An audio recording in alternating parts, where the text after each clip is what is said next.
Good afternoon. Welcome back to Global Media Network LLC. Educate, enlighten, and entertain. Today on Lest We Forget Historical, your host, Lillian Cauldwell, will continue about the scams that happen and are most prevalent during the holidays. Recently, it was brought to my attention that credit cards / gift cards are now the new way of scamming people out of their money. So today I am going to tell you about the 7 types of gift card scams, how to avoid them, and how to spot them. They usually start off with a phone call, email, or text. And you, the victim, is easily tricked into sending them as gift cards or reading the numbers off the gift cards or on the back of a card over the phone. So if you do receive such a call or a text or an email, you should know you could be a victim of gift card fraud, in which is a type of con that criminals can trick you, the victim, into either sending them online gift cards or reading the numbers on the back of the cards to them so they can take it and get the money that you originally put into the card to buy with. However, you can avoid them if you know what to look for. Some scammers might use a bot called Gift Ghost Bot. That's GIFTGHOSTBOT to scour retailers' online gift card balance check systems. The bot searches this system for gift cards that have been activated.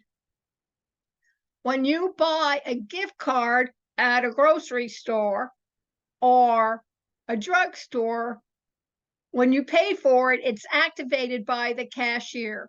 And this is exactly what the scammer is looking for.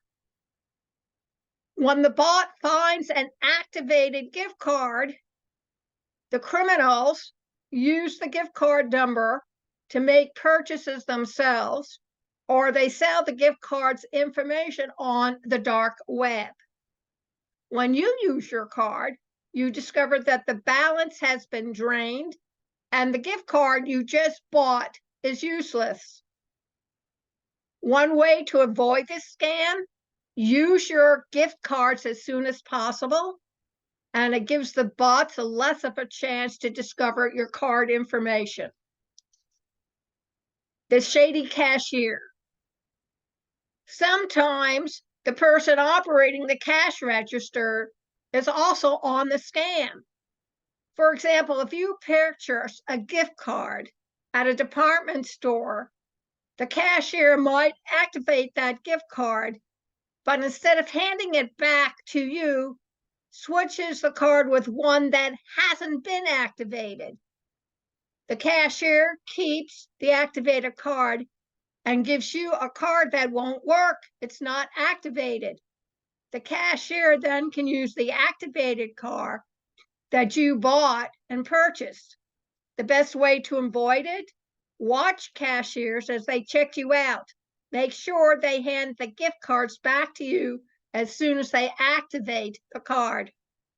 Stealing numbers. Thieves, often armed with a megastrip reader that allows them to read the numbers stored in a magnetic strip on gift cards, grabs handfuls of gift cards from stores such as Walmart or Target. The thief then scans the gift cards with the reader storing dozens of card numbers, and the scammer then puts the gift cards back on display and leaves. And then you come along and you have no idea what has just transpired. The scammer then calls the customer service number on these cards and enters the copied card numbers. This will tell the scammer someone has purchased and activated the gift card and how much of a balance is left on that card. The scammer uses that gift card number to make online purchases, draining the balance of card you just bought. So what you need to do is don't buy gift cards off publicly displayed racks in retail stores, or another way to avoid it possibly is don't take the card that's on the front, but take the cards that are in the back of the pack. The thieves themselves rely on high-pressure tactics to scare people into giving away gift cards. Another scam is being threatened by the IRS. A criminal will call you or send you a text or email message claiming to be working with the IRS. They will then say that you owe unpaid taxes and that the IRS will arrest you if you don't pay now. The criminal says you must pay the taxes you owe with a gift card. Once you purchase the gift card, the scammer will usually request gift cards from a specific retailer. You call back the criminal and read off your gift card number and PINs. The scammer then uses this information to purchase items online with the gift cards that you bought. The first giveaway is that the IRS will never call, text, or email you about unpaid taxes. They always send a letter with a phone number for you to call. Secondly, the IRS will never threaten to send you to jail for money you owe. And finally, they don't use gift cards, something for you to be aware of. Sometimes you might be tempted to buy gift cards at an online auction site. Don't bother. Scammers often sell gift cards that haven't been activated at these sites. You pay for the cards, thinking you're getting a bargain because you're paying less than the card's face value, only to find that the card doesn't work. Often the scammers know and lie about the value of the gift cards they're selling online. They might claim that the gift card is for $50. You pay for the card, receive it, and find out that it only has $5 left on the balance. Never buy gift cards from an online auction site. If you do not want to buy gift cards online, buy them directly from the retailer offering them.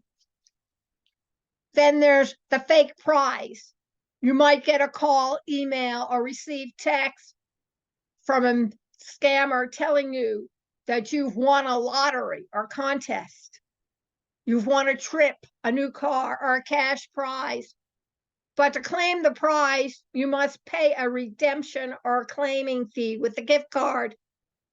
The scammer then asks you to purchase a specific gift card, call back, and read the card's number and PIN over the phone. No legitimate auction, lottery, sweepstakes, or a business will ever ask you to pay for a fee to buy and claim your prize. And you'll never win a prize from a sweepstakes or a lottery that you've never entered. Publishers Clearinghouse does that a lot, so be forewarned.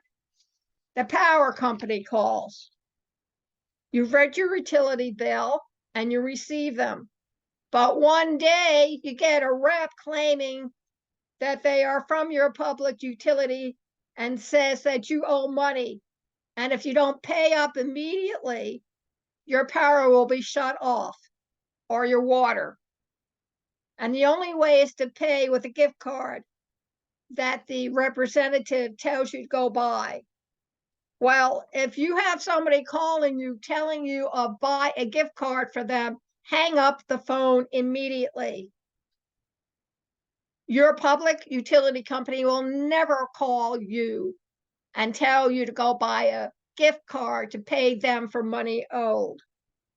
nor will they threaten to shut off your power or your electricity without first giving you warning and time for you to pay off. And besides, utility companies won't accept gift cards at all. Scammers use these tactics, which are high-pressure taxes, to scare you into giving away gift cards. The Federal Trade Commission says scammers will usually call, text, or email victims and tell them they're in some sort of financial trouble. They may claim the victims haven't paid their taxes or mortgage or owe hundreds of dollars on speeding tickets or fallen behind in the utility bills. Then they threaten to foreclose on these victim homes, send them to jail, or shut off their power if you don't pay.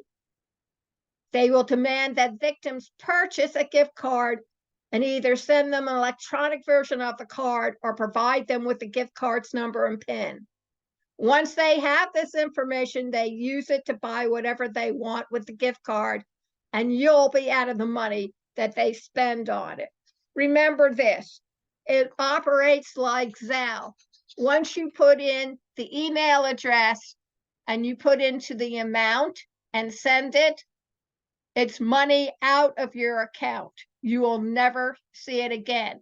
Yes, the bank will provide you with the information you provided them, but you cannot get reimbursement on your money.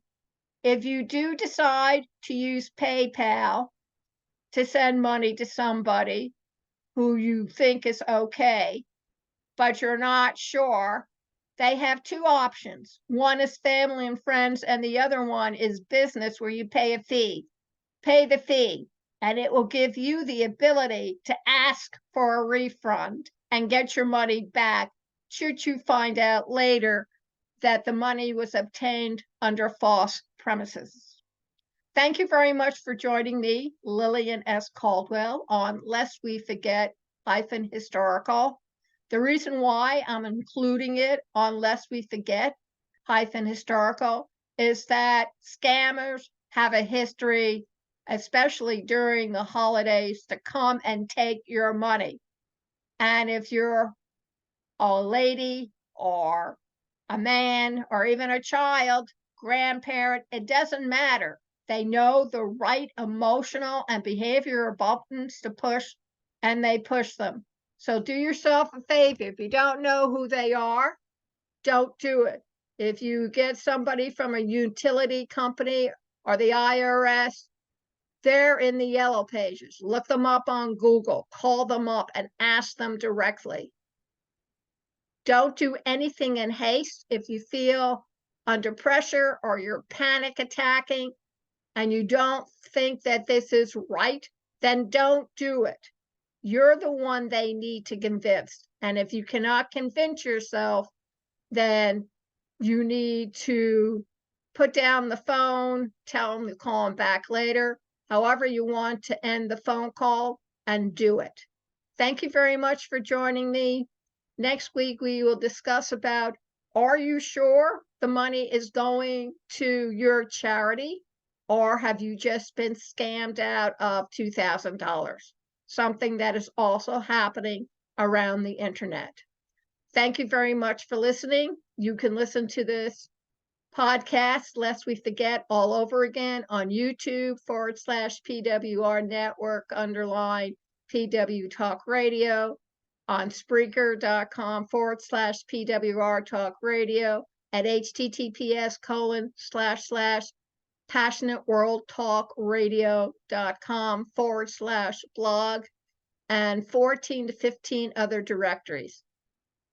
So come and join me next Friday, and we will discuss Christmas is coming. The goose is getting fat. Please put a penny in the old man's hat. And what you have to ask yourself, is this old man's hat legitimate? Have a great week, and thank you very much for listening.